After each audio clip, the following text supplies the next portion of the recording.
सातारा मेडा रस्त्यावर करंजे नाका येथे बुधवारी सायंकाळी एका तरुणावर धारदार कोयत्याने जीवघेणा हल्ला करण्यात आला असल्याची धक्कादायक घटना घडली आहे.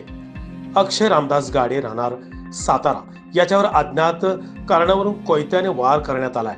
या घटनेमुळे परिसरातील काही काळ तणावाचे वातावरण निर्माण झाले आहे. मिळालेल्या माहितीनुसार बुधवारी सायंकाळच्या सुमारास करंजे नाका परिसरात अक्षय गाडे हा गॅरेजमध्ये काम करत होता. संशयित हल्लेखोराने अचानक कोयत्याने त्याच्यावर हल्ला चढवलाय. या हल्ल्यात गाडे याने वार चुकवले. झालेल्या झटापटीत आजूबाजूच्या युवकांनी हल्लेखोराला पकडले. हल्ल्याचे नेमके कारण अद्याप अस्पष्ट आहे. घटनेनंतर परिसरात संतप्त नागरिकांनी हल्लेखोराला पकडून मारहाण करण्याचा प्रयत्न केला. परिस्थिती चिघळत असल्याचे लक्षात येताच शाहूपुरी पोलीस स्टेशनचे पोलीस तात्काळ घटनास्थळावर दाखल झाले आहे. पोलिसांनी जमावाच्या तावडीतून हल्लेखोरांची सुटका करत त्याला ताब्यात घेतला आहे.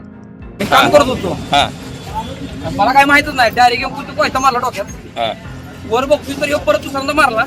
दुसऱ्यांदा उलटा बसला त्या गाडीला हात धरला. मी हात धरला. आमच्या पोरानं बघितलं. त्याला डायरेक्ट मागणं धरलं. दुसरा एक जण कोण होता तो गेला पळून.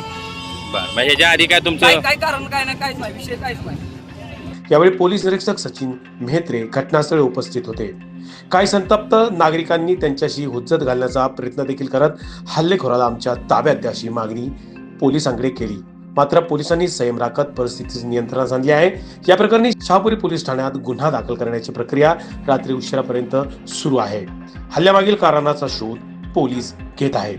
तरुण भारत ऑनलाईन, सातारा.